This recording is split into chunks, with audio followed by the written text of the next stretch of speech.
Le monde entier semble d'accord pour lutter contre le chômage, retourner au plein emploi, trouver du travail pour nos jeunes. Ce serait con en effet que ces derniers passent leur temps à ne rien foutre. Mais parfois il peut arriver que certaines personnes, des illuminés sûrement, remettent en cause la fameuse valeur travail. Quand on parle de travail, est-ce qu'il s'agit d'un travail qui est utile à la société ou qui est nuisible? C'est-à-dire qu'il faut nécessairement décoloniser notre imaginaire et abandonner effectivement ces grands mots à majuscules qui en fait sont là pour empêcher de se poser les vraies questions, c'est-à-dire comment travaille-t-on, pour fabriquer quoi et vis-à-vis de quel besoin social à satisfaire. Alors ici on voit Paul Ariès, politologue, invité sur un plateau de télé, qui apparemment est un peu vénère contre le système actuel du travail. Vous n'arrivez pas à envisager le mot travail associé au mot richesse ou, je maintiens, savoir-faire et enrichissement, épanouissement personnel? Pour la journaliste qui lui fait face, l'idée même de remettre en cause la valeur travail lui semble inimaginable. Pourtant, ce que dit Paul Ariès ne semble pas si déconnant que ça, et il n'est pas inintéressant pour une fois de débattre sur le sens même de l'activité principale de millions d'individus. Ce n'est pas rien quand même. Alors, vous êtes-vous déjà demandé, vous, à quoi servait votre travail? Si celui-ci était si utile que ça? Et si finalement ne rien foutre n'avait-il pas plus de sens que de travailler?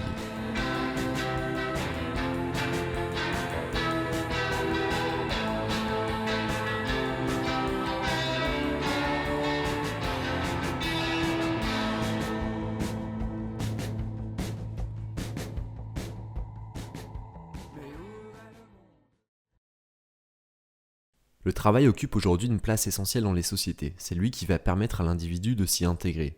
L'intégration par le travail est économique, car elle autorise l'individu à produire et consommer, sociale, car elle crée des liens sociaux, et symbolique, car travailler fait partie des normes invisibles mais bien réelles de notre pays. La place qu'occupe le travail n'a pas toujours été la même au cours de l'histoire et selon les cultures. Il y a plusieurs siècles, le travail était plutôt considéré comme une punition, et peu à peu, on a vu la notion de vocation s'intégrer dans le rapport entre l'homme et son taf.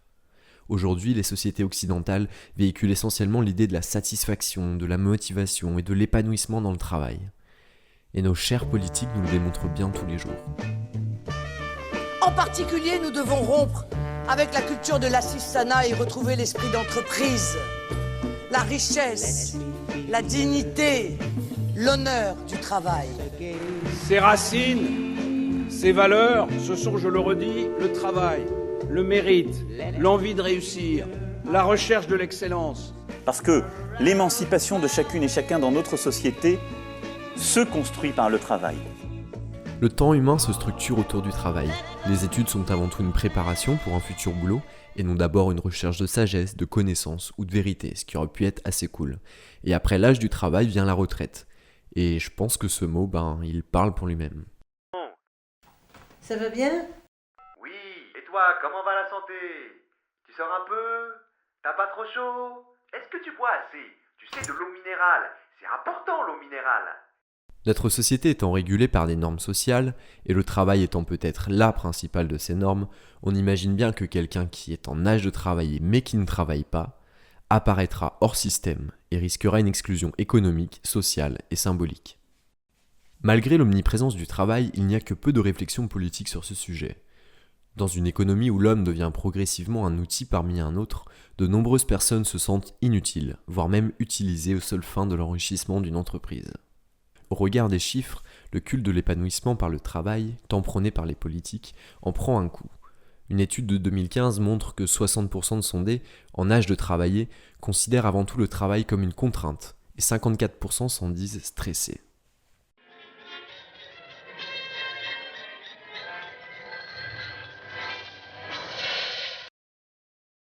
Alors forcément, plongé dans l'entreprise, le sujet Y fait des étincelles. Parce que le sujet Y, il vient d'un monde où c'est l'agile qui mange l'inerte. Il rentre de manière massive dans l'entreprise par la base des pyramides. Et il arrive dans le royaume qui a été créé à une époque où c'était le gros qui mangeait le petit. Et donc forcément, le sujet Y se cogne la tête à des modèles de leadership, de management, des systèmes organisationnels qu'il ne comprend pas, qu'il ne reconnaît pas. Alors qu'est-ce qu'il fait, le sujet Y? Il se casse. Il se casse ou il débranche la prise. La génération Y, qui constitue les nouveaux actifs, n'entend pas travailler aveuglément indéfiniment. La question de l'utilité est l'une des grandes questions de cette génération, ce pourquoi elle s'appelle génération Y, ce qui veut dire, vous l'aurez compris, pourquoi en anglais. En 2015, un juriste américain, Tim Yu, lançait l'appel « Vous n'avez vraiment pas besoin de travailler autant » aux cadres américains. Constatant la fatigue croissante des cols blancs, il met en évidence un paradoxe intéressant. Si on fait l'hypothèse qu'il existe, jusqu'à un certain point, une quantité fixe de travail nécessaire au fonctionnement d'une société, alors comment peut-on être à la fois plus productif, plus nombreux et pourtant travailler plus ? Tim Yu soulève ici un point intéressant. Comment se fait-il en effet que nous travaillons toujours plus alors que nous sommes plus productifs qu'avant ? Cela s'apparenterait tout de même à un cercle sans fin. Mais attendez, cela voudrait-il dire qu'il y aurait des jobs qui ne serviraient pas à une noble cause de la société ? Tim Yu, en faisant l'hypothèse qu'il faudrait pour faire fonctionner une société une quantité fixe de travail, semble montrer que certaines activités professionnelles ne serviraient pas à grand-chose. Face à cette problématique, David Graeber, anthropologue américain, apporte des éléments de réponse en développant la théorie des bullshit jobs, autrement dit, des métiers à la con. What's a bullshit job? Okay, bullshit jobs. You know, one of Do I have a bullshit job here? No, this is the opposite of a bullshit job. I mean, people watch the show. It's not a bullshit job, right? Okay. Bullshit job. This is fun. Pour lui, ce qu'il trouve drôle dans tout ça, c'est que ces métiers se caractérisent par leur finalité, qui ne servent aucune des grandes fonctions permettant à des individus de vivre correctement. Le logement, l'alimentation, l'éducation, le soin. On va retrouver dans les métiers à la con plusieurs fonctions, de l'employé administratif au manager, travaillant aussi bien dans le secteur des industries que dans celui des services. Le point commun à ces métiers selon Graeber, l'absence de sens et de finalité sociale. Alors, comment pouvons-nous expliquer que ces métiers à la con, s'ils ne servent à rien, ils existent quand même ? Graeber, pour expliquer ce truc, parle de bureaucratie. Alors que le capitalisme prétend développer l'efficacité, celui-ci accroîtrait les procédures et règlements, ce qui aurait pour conséquence une explosion des tâches bureaucratiques. Le système de concurrence de notre système capitaliste contraint également les entreprises à recruter des travailleurs qui ne bosseraient probablement pas si les entreprises ne se menaient pas entre elles une véritable guerre économique. Une autre facette de notre système économique accroît ce phénomène. La société de consommation, conséquence et objectif du capitalisme, produit de la junk production. Il s'agit de créer et de faire consommer des produits qui, au mieux, ne servent à rien et qui, pour les autres, sont potentiellement nocifs. Prenons un exemple, celui du secteur pharmaceutique. Saviez-vous que 40% des médicaments n'auraient aucun effet ? Ces entreprises, qui commercialisent ces marchandises, ont besoin de chercheurs et d'ingénieurs pour concevoir les produits, d'ouvriers pour les produire, de communicants et de commerciaux pour les vendre, de juristes et d'avocats pour régler les questions légales, d'assistants, de managers, de RH pour recruter tout ce beau monde et au final, pour peut-être rien. Ces personnes ont le privilège de travailler et de recevoir un salaire pour la seule et unique raison que leurs produits se vendent, et cela même si ces derniers se révèlent inefficaces. On est ici bien loin de l'idée de l'individu qui travaille pour d'un côté s'épanouir et de l'autre contribuer, à son échelle, au bien commun. Cet exemple, malheureusement, peut se décliner à de nombreux autres secteurs et certains produits de consommation. Le must restant tout de même ces personnes qui travaillent dur, qui se lèvent tôt et qui, à la sueur de leur front, programment des produits à s'autodétruire. Et ce, dans le seul but de pousser les consommateurs à en racheter davantage. On pourrait, pourquoi pas, je serais assez d'accord, oscariser l'obsolescence programmée, pour son inutilité redoutablement efficace.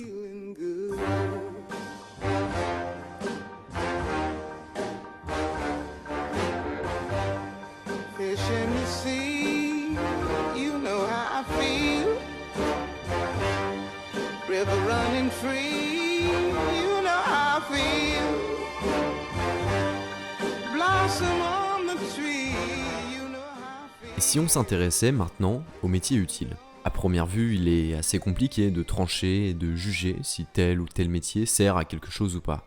Il y a, je le reconnais, une part de subjectivité dans cette réflexion. Un fan de yoga et une fan de technologie n'auront pas forcément les mêmes visions de ce qui est utile et de ce qui ne l'est pas. Cependant, je pense que l'on peut, de manière objective, lier la réflexion de l'utilité à celle de nos besoins et par conséquent à nos modes de vie. Quel sens et quelle priorité voulons-nous donner à nos existences ? Et par conséquent, de quoi, pour atteindre ces objectifs, avons-nous réellement besoin ? André Gorz, philosophe, journaliste et pionnier de l'écologie politique, a planché pas mal de temps sur cette question.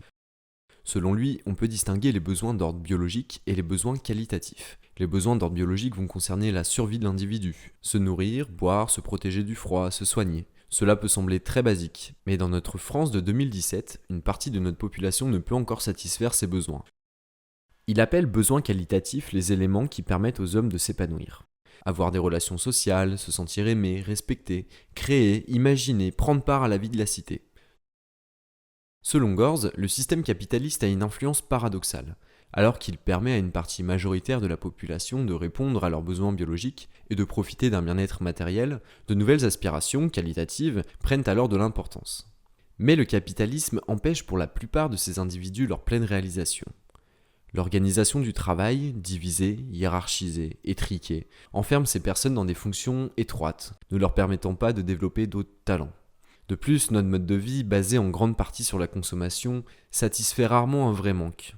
L'acquisition d'une marchandise permet au mieux de rassasier l'individu à un instant T, avant que le désir de s'accaparer d'un autre bien refasse surface.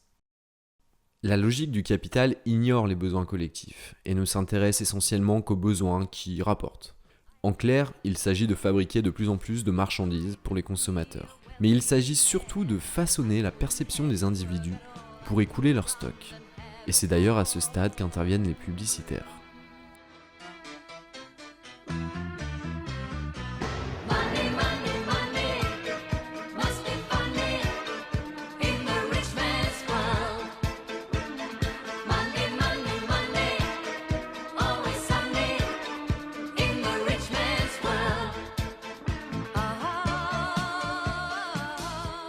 Et qu'en est-il des métiers dits utiles ?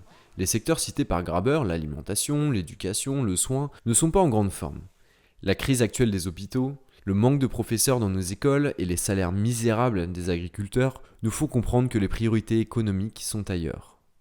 Si vous souhaitez évoluer dans les secteurs du social, de la solidarité ou de la culture, souvent représentés par des associations, attendez-vous à être moins payé. Une étude menée par les économistes Diego Legros et Mathieu Narcy montre qu'à catégorie professionnelle équivalente, travailler pour une association entraîne une baisse de la rémunération d'environ 18%.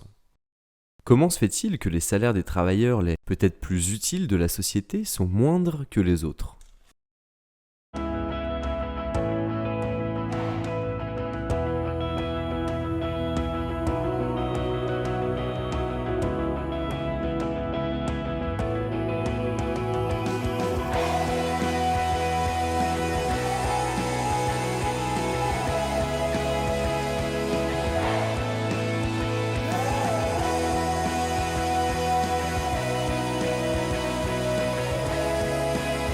Vous avez entre 16 et 25 ans, 30 ans si vous êtes en situation de handicap. Dans la culture, la santé, l'environnement et bien d'autres domaines, votre mission indemnisée vous attend en France ou à l'étranger. Faites le saut sur servicecivique.gouv.fr. Service civique, une mission pour chacun, au service de tous. Ah, ok. Selon l'État français, la contrepartie d'avoir un boulot utile est bien d'avoir un salaire misérable. Cela ne devrait-il pas être l'inverse ? De beaux principes qui masquent parfois des réalités plus crues. Indemnisés 573 € par mois, ces jeunes ont pourtant l'impression de faire un vrai job. Moi, je sais, quand j'ai commencé mon service civique, j'avais une mission claire, des objectifs, des projets à mener, une hiérarchie. Et j'ai l'impression que c'est un CDD de 8 mois. Certes, je suis payé 1000 € de moins, mais voilà. Enfin. Le volontaire du service civique deviendrait-il un super stagiaire ? On peut aller plus loin et s'intéresser à la valorisation sociale des métiers. Les agriculteurs qui nous font manger, les éboueurs qui nous permettent de se balader dans les rues propres, ne devraient-ils pas être autant valorisés socialement que les hommes d'affaires qui, eux, font simplement des affaires pour eux ? Le problème, c'est que le salaire et le statut social d'un métier sont des gages d'attractivité. Cette étude annuelle le montre bien. Ici, on voit les entreprises qui font le plus rêver les futurs diplômés d'écoles de commerce. En termes d'utilité sociale, on est plutôt dans le négatif. Avec un taux de chômage à 10%, je pense qu'il est inapproprié de reprocher à des personnes d'avoir un bullshit jobs. Je ne rejette évidemment pas la faute sur les individus, mais bien sur les structures, qui les placent dans une situation de concurrence constante, et qui de facto les incitent à accepter tout et n'importe quoi comme job, du moment que ceux-ci leur permettent de vivre ou simplement de survivre. Et les projets technologiques de demain ne risqueront pas d'arranger la situation. Grâce aux robots et à l'intelligence artificielle, l'industrie revient s'installer aux États-Unis et le fera peut-être demain en France. Bonne nouvelle pour nos ouvriers ? Non, je déconne. Ce sont des robots, moins chers que les Chinois, qui peupleront les usines. Comme ça, on pourra avoir de belles étiquettes Made in France sur nos produits locaux. La question des relations entre les avancées technologiques et l'emploi commence timidement à s'installer dans les préoccupations médiatiques. Vous avez sûrement entendu parler de l'ubérisation de la société. Ce néologisme se définit par le fait de modifier le fonctionnement d'un secteur en le rendant plus rapide, moins cher et ce en utilisant les nouvelles technologies. Uber, Airbnb, Deliveroo en sont les porte-paroles. Mais ce n'est que la partie émergée de l'iceberg. Le développement de l'intelligence artificielle, qui, rappelons-le, a pour but de créer des robots plus intelligents que les hommes, aura un impact certain sur nos emplois.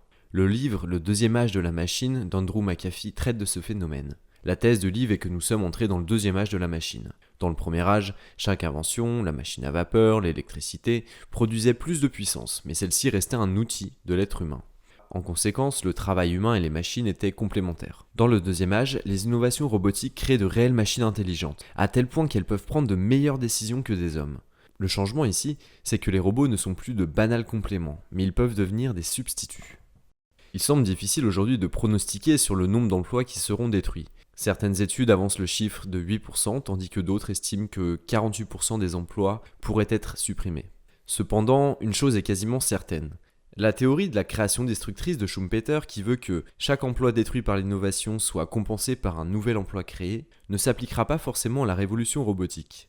Car il faut être lucide sur l'objectif principal des acteurs de cette révolution. Faire en sorte que les machines fassent mieux, et ce dans tous les domaines, que les humains. Les nouveaux jobs, si nouveaux jobs il y a, seront donc probablement pourvus par des robots. On a développé ces capacités à voir, à reconnaître son environnement et en plus à maîtriser le langage, à ces intelligences artificielles. Et un peu comme un étudiant qui poursuit ses études, on va leur apprendre à maîtriser des secteurs, des domaines de plus en plus variés. Et on va commencer par la médecine, par la santé. Alors là, ça explose, on commence à avoir des résultats exceptionnels. Peut-être que vous connaissez Watson, l'intelligence artificielle d'IBM. Ce qu'ils ont fait avec Watson, c'est qu'ils lui ont fait lire des centaines de milliers d'études sur le cancer.